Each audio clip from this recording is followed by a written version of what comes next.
et qui ne peuvent même pas défendre leurs propres intérêts face à ce qui est en train de se passer. Et ça, c'est grave parce que finalement, demain, on les retrouvera. On les retrouvera. Vous avez dit, Moussa le disait tout à l'heure, c'est arrivé dans les années 90. En 2019, c'est arrivé à M. Lobognon pour un tweet. C'est arrivé à M. Mangoua. C'est aujourd'hui M. Bredoumi qui est en prison. Le président a dit tout à l'heure, aussi une question qui est essentielle, Carly. La détention provisoire, c'est la règle aujourd'hui en Côte d'Ivoire. Dans des prisons qui sont surpeuplées à 300%, on estime qu'un individu comme Bredoumi Soumaïla ne peut pas être placé sous contrôle judiciaire. On estime comme dans tout en Côte d'Ivoire aujourd'hui, parce que soyez poursuivi, je ne sais pas, même pour avoir volé une baguette de pain, c'est détention provisoire. Et quelle durée?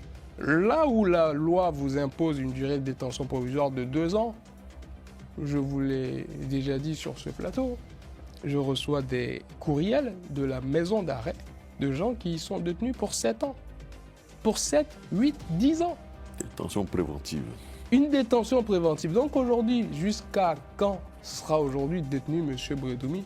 C'est une autre question et tout ça fait partie vraiment des interrogations que je soulève régulièrement sur ce plateau quant à la validité de la justice ivoirienne.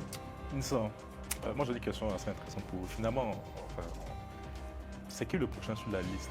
Quand on interpelle M. Bredoumi qui est en exil, c'est qui le prochain sur la liste? La question est intéressante parce que, à entendre l'intervention de Moussa qui disait que M. Bredoumi a pris sur lui et qu'il est rentré. Mais il avait bien évoqué une des raisons, d'accord, à l'entame de son intervention, il disait qu'il faut situer en fait des faits. C'est intéressant, il faut situer des faits. Et il fait allusion en fait au contexte électoral. Voilà, donc il faut situer les faits par rapport au contexte électoral dont certains acteurs politiques ont pris des décisions, d'accord, ont pris des positions. Il faut aller droit au but. Est-ce qu'aujourd'hui, M. Bredoumi est le seul député à avoir pris position contre le 4e mandat? Plein d'autres députés, Maître Blessy et plein d'autres. Est-ce que dans ce cas-là, en fait, suite à l'issue de la dernière réunion du CNS, on exécutera en fait ce mot d'ordre? Parce que là, le fait déjà de dire que le CNS donne, d'accord, donne le pouvoir à la justice, d'accord, d'agir, il y a une interférence qui n'est pas logique. Parce que le CNS n'a pas d'injonction à faire à la justice. La justice est un pouvoir normalement censé être indépendant. Donc elle doit suivre sa procédure. Donc l'interpellation de Bredoumi, du député Bredoumi, nous interpelle tous. Qui sera le prochain sur la liste? Parce que normalement, s'ils ont tous eu à participer contre le 4e mandat, on doit tous les interpeller. Parce que également Moussa a dit quelque chose de grave, excuse-moi cher ami, que d'autres jouissent de l'ancien statut de chef d'État. Non, il n'y a pas d'ancien statut de chef d'État. Si l'ex-président Laurent Gbagbo a eu à prendre des décisions qui vont dans le même sens que M. Bredoumi, on doit également l'interpeller. Ah non, on doit également l'interpeller. Donc, est-ce qu'aujourd'hui, on aura un tri sélectif qui sera inexplicable? Nous-mêmes, on ne pourra pas expliquer pourquoi, d'accord, Bredoumi et pourquoi pas un tel autre député. D'accord? Moi, je vais dans la logique. À partir du moment où on interpelle M. Bredoumi, il faut les prendre tous. On prend Bredoumi pour dire tout simplement que celui qui a immunité, là, on l'a pris. Donc ceux qui n'ont pas immunité, on va les prendre. Ah oui, mais c'est ça. Mais on va les prendre à quel moment? C'est le courage. Ne nous trompons pas. Celui qui est visé, c'est M. Tidiane Tiam. C'est la question que je vous posais. Celui qui est visé, c'est M. Tidiane Tiam. Attendez, non, mais il y a M. Tidiane Tiam, mais il y a aussi le Front commun. Voilà, donc M. Tidiane Tiam, M. Laurent Gbagbo. On va tous les Parce que vous avez parlé tout à l'heure de garantie que lui aurait donné le président de l'Assemblée nationale. Bon, là encore, c'est ce qu'a mis l'émission qu'on a fait sur ce plateau pour dire c'est garanti, ça n'engage que lui, finalement. Donc derrière, en prenant M. Bredoumi, il y a une volonté d'envoyer un message clair. Non, mais le message est envoyé. Le message est envoyé. Et celui à qui c'est envoyé, il a reçu. C'est Tidiane Tiam, il a reçu le message. À Abidjan, ça s'appelle une commission. Oui, c'est clair parce que oui, effectivement, quand on voit que quand M. Bredoumi était ici, il était avec le président Tidiane Tiam. Donc c'est un message qu'on envoie, ton envoyé que tu as envoyé à Abidjan, on l'a pris. Donc toi-même là, si tu fais pas attention quand tu vas venir Et donc, c'est ce qui fait que, bon, ces derniers temps aussi, on entend parler d'un rapprochement entre le pouvoir et M. Tidiane Thiam. On ne sait pas si c'est vrai. Bon, ça aussi, c'est une autre paire de manches. Mais j'aimerais revenir. Moussa a dit un truc, effectivement. Il dit qu'il y a certaines personnes qui jugent de ce statut d'ancien chef d'État. Non, Moussa, c'est pas parce que, je lui dis, c'est pas parce que le gouvernement veut faire en fait une part belle à comment on appelle ça, au président Gbagbo. C'est parce que le président Laurent Gbagbo, c'est le terminus de ce régime-là. Si jamais ils se sont amusés à le prendre, ça ira dans une autre dimension que eux-mêmes ils ne pourront pas maîtriser. Je l'ai même dit à une émission passée, il y avait le représentant du RHDP qui était là, je leur ai dit, mais vous tournez, vous prenez l'état-major du président, mais allez chercher lui-même, celui-même qui a donné le mot d'ordre, celui-même qui a envoyé les gens, allez le chercher. Ils savent qu'ils ne peuvent pas aller le chercher parce que s'ils le prennent, ça va aller dans d'autres dimensions qu'ils ne pourront pas maîtriser. Donc on le laisse, il fait ce qu'il veut. Donc soyez-en sûrs, ils ne pourront pas le prendre, ils vont pas le prendre. Ils vont laisser le président Laurent Gbagbo, il fait son truc, il dit ses choses, on le laisse faire ce qu'il a à faire.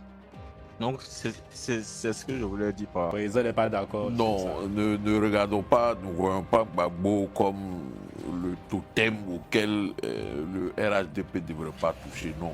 Et lisons même le comportement du président Laurent Gbagbo lui-même dans cette période-là. Et même juste avant les élections, Laurent Gbagbo est sorti clairement, il a dit qu'il n'appelait personne à faire quoi que ce soit. Il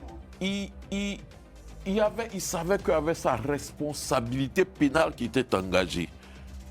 Il a dit qu'il n'envoyait personne et il n'envoie personne faire quoi que ce soit. Cependant, il soutient ceux qui sont dans la rue, qui sont en train de faire ce qu'ils sont en train de faire. Ça, c'est ce qu'on appelle responsabilité morale et idéologique. Il n'y a pas prison dans ça là. Mais responsabilité pénale, là, il y a prison. Je suis convaincu que Laurent Gbagbo était conscient de ça. Voilà pourquoi il ne s'est pas permis d'indiquer ou de faire une proposition verbale dans ce sens. Il a peur de ce régime. Non, je ne dirais pas avoir peur, c'est ce qu'on appelle la prudence. Quand tu connais la brutalité, la violence du régime d'en face, tu prends les dispositions qu'il faut. Le régime, on parle de quelqu'un qui a fait combien d'années à la CPI. Président, on parle de quelqu'un qui a dit s'ils veulent la bagarre, ils auront la bagarre. À la suite de ça, on a eu des événements qui sont passés. La même chose qu'on reproche à Tidiane Thiam, on dit s'il arrive à Abidjan, on va le prendre là. Mais le président Laurent Gbagbo, il est à Abidjan, il a dit ils veulent la bagarre, ils auront la bagarre, les gens étaient prêts pour la bagarre. Évite de mêler les contextes. Si tu me permets. J'aimerais juste que mon petit commentaire concernant le président Gbagbo, on va dire, il faut que ça reste au niveau du commentaire. Moi, je voudrais plutôt me prononcer. Voilà. C'est un peu pire Non, je veux que ça reste au niveau du commentaire. Il y a des commentaires incendiaires. Non, je disais. Mais il y a quelque chose que le président Oro vient de dire qui effectivement rentre en ligne de compte dans le fait que, par exemple, on n'est pas allé chercher des poux dans la tête du président Gbagbo. Effectivement, il s'est bien prononcé dans le contexte. Il a bien dit que lui, il n'appelle personne, mais voilà, il soutient. Donc moi, je pense que c'était habile à ce niveau-là. Mais là où je vais chuter sur ce sujet-là, c'est vraiment pour nous autres qui avons voulu que après la séquence électorale, on passe plutôt à du moins la séquence de la présidentielle, on passe à une séquence, on va dire, retour à la normalité, discussion politique, apaisement. Je pense que là, je pense qu'on a tiré le mauvais pion, parce que là, ce que moi je vois, c'est une posture offensive du pouvoir. Je ne sais pas si ils embauchent la bonne la bonne trompette, mais moi j'aurais bien voulu que tout ça, qu'on n'aille pas à ce niveau-là. Malheureusement, on y est et je pense avec bon nombre de personnes sur le plateau que c'est pas Monsieur Brédoumi est un exemple. Au-delà même de l'exemple, on montre que en fait c'est après Damana Picasso, Monsieur Brédoumi, je pense que on va aller chercher encore plus loin. Et Bien, plus loin, je vais taire le mot. Oui, j'aimerais faire juste une petite précision par rapport à Jean-Yves. En fait, à un meeting qui est hors du cadre, je dirais, électoral, en termes de temps,